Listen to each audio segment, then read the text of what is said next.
हल्द्वानी में लाल कुआं इलाके के एक होटल में संदिग्ध हालात में युवती का शव मिलने से हड़कंप मच गया। युवती की शिनाख्त 30 साल की यशिका पहुआ के रूप में हुई है। बताया जा रहा है कि यशिका 2 दिन से घर से लापता थी। परिजनों ने उसकी कई जगह तलाश की, लेकिन उसका पता नहीं चल सका। सोशल मीडिया पर भी यशिका की फोटो के साथ लापता होने की सूचना प्रसारित की गई थी, लेकिन बुधवार को यशिका की लाश लाल कुआं के जगदीश होटल के रूम नंबर 107 में मिली। यशिका की मौत के बारे में तब पता चला जब सुबह होटल के स्टाफ ने चाय देने के लिए कमरे का दरवाजा खटखटाया। होटल का स्टाफ दरवाजा खोलने की कोशिश कर रहा था, तभी यशिका की लोकेशन ट्रेस कर उसके परिजन और हल्द्वानी पुलिस मौके पर पहुंच गए। पुलिस ने युवती के शव को कब्जे में लेकर पोस्टमार्टम के लिए भेजा है।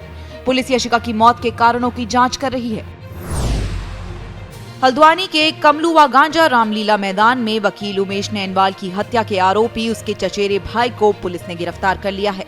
पुलिस की पूछताछ में आरोपी दिनेश नैनवाल ने कबूला है कि उसका अपने चचेरे भाई उमेश के साथ जमीन का विवाद चल रहा था।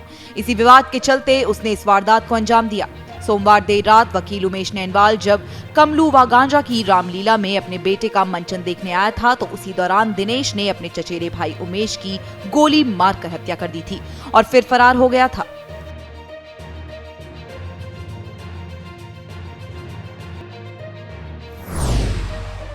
हल्द्वानी में ऑटो पर परिवहन विभाग ने दिखाई सख्ती। ऑटो पर लगाए सत्यापन स्टिकर, रूट और मोबाइल नंबर भी दर्ज किए। परिवहन विभाग ने ये अभियान हल्द्वानी में ऑटो में महिलाओं के साथ हो रही छेड़खानी और अन्य आपराधिक वारदातों के बाद उठाया है। शहर के लोग लगातार ऑटो चालकों के सत्यापन की मांग कर रहे थे, जिसके बाद परिवहन विभाग और जिला प्रशासन ने मिलकर हल्द्वानी शहर के 16 किलोमीटर अंतर्गत संचालित होने वाले ऑटो और उनके मालिकों और चालकों के सत्यापन की कार्रवाई शुरू कर दी है। ऑटो चालकों को वर्दी पहनने और उनके आई कार्ड के साथ ही उनके ऑटो की फिटनेस सहित अन्य दस्तावेजों की जांच के बाद उन्हें सड़क पर चलने की परमिशन दी जा रही है। नियम निर्देशों के उल्लंघन करने पर सख्त कार्रवाई होगी। उत्तराखंड में यूसीसी यानी कि यूनिफॉर्म सिविल कोड को लागू किए जाने की तैयारियां कर ली गई है। यूसीसी के लिए नियम और कानून तैयार करने वाले 9 सदस्यीय पैनल ने सोमवार को अपनी अंतिम बैठक के बाद कहा कि प्रक्रिया पूरी हो गई है और मसौदा छपने के लिए भेजा जा रहा है। इस साल फरवरी में पूर्व मुख्य सचिव शत्रुघ्न सिंह की अध्यक्षता में गठित पैनल अब सीएम पुष्कर सिंह धामी को रिपोर्ट सौंपेगा। इसके बाद उत्तराखंड में यूसीसी के लागू होने का रास्ता साफ हो जाएगा। उम्मीद की जा रही है कि 9 नवंबर को राज्य स्थापना दिवस के मौके पर इसे लागू किया जा सकता है। तो जैसा आपको मालूम है कि यूसीसी का जो कोड है वो आज से करीब 8 महीने पहले स्टेट लेजिस्लेचर ने पास कर दिया था। उसके बाद एक रूल मेकिंग कमेटी बनी थी और रूल मेकिंग कमेटी से अपेक्षा की गई थी कि कोड को सुचारू रूप से लागू करने के लिए जो संबंधित रूल्स हैं उसको फ्रेम करें। और इस समिति की पहली बैठक फरवरी माह में उसके आखिरी सप्ताह में हुई थी और तब से लगातार समिति इस काम में लगी हुई थी।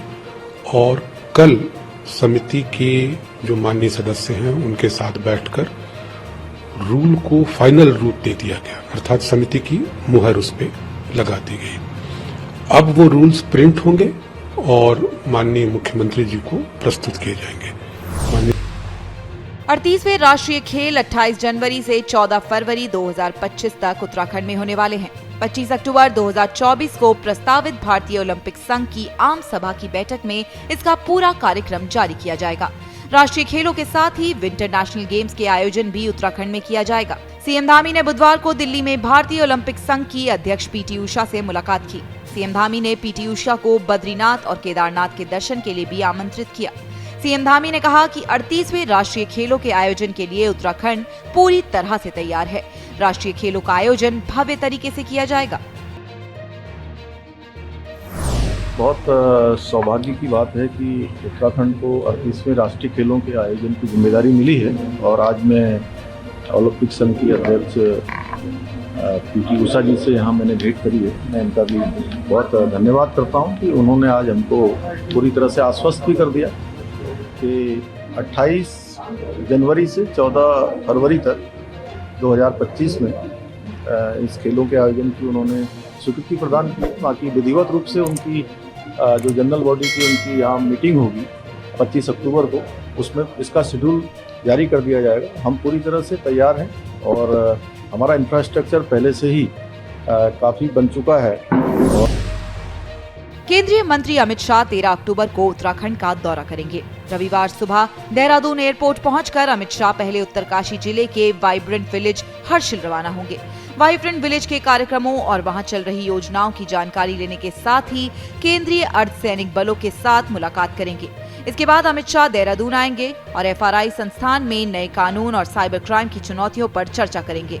गृह मंत्री अमित शाह के दौरे को देखते हुए कड़ी सुरक्षा के इंतजाम किए जा रहे हैं। बंद होने वाले हैं केदारनाथ मंदिर के कपाट, तारीख का हुआ ऐलान। केदारनाथ मंदिर के कपाट श्रद्धालुओं के लिए 3 नवंबर को भाई दूज के दिन सुबह 8:30 बजे बंद कर दिए जाएंगे। श्री बद्रीनाथ केदारनाथ मंदिर समिति के मुख्य कार्यकारी अधिकारी विजय प्रसाद थपलियाल ने इस बारे में जानकारी दी। थपलियाल ने बताया कि कपाट बंद होने के बाद भगवान केदारनाथ की चल विग्रह डोली अपनी शीतकालीन गद्दी स्थल उखी मठ के ओंकारेश्वर मंदिर के लिए प्रस्थान करेगी। बद्रीनाथ धाम के नीलकंठ ट्रैक पर फंसे विदेशी पर्यटक को SDRF और पुलिस की टीम ने बचाया है। ब्राजील और स्पेन के 18 नागरिक ट्रैकिंग के लिए निकले। सभी नीलकंठ ट्रैक तक पहुंचे, फिर 17 सदस्य वापस लौट आए, लेकिन स्पेन के जोसेफ ट्रैक पर ही रुक गए। जोसेफ जब नहीं लौटे तो उनकी खोज शुरू हुई, लेकिन जोसेफ का पता नहीं चल पाया। बद्रीनाथ थाने की पुलिस और SDRF को सूचना दी गई। इसके बाद रात के अंधेरे में ही सर्च अभियान चलाया गया और जोसेफ को खोज निकाला गया।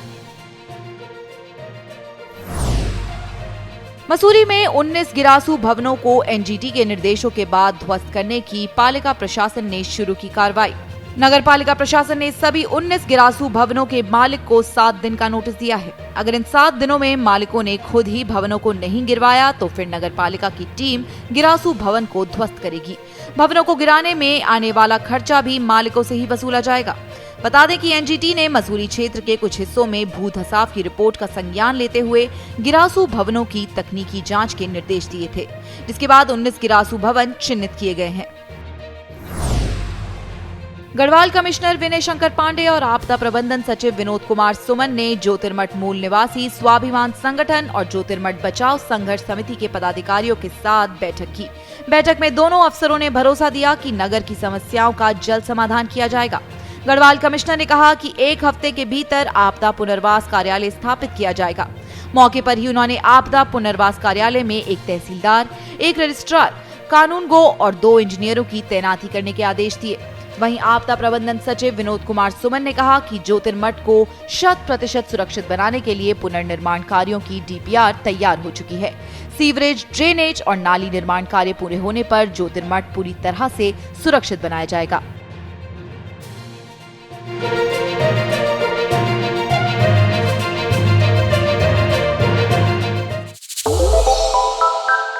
श्रेष्ठ उत्तराखंड पर खबरों से जुड़े रहने के लिए चैनल को सब्सक्राइब और लाइक करें, बेल आइकन दबाएं और देखते रहें श्रेष्ठ उत्तराखंड।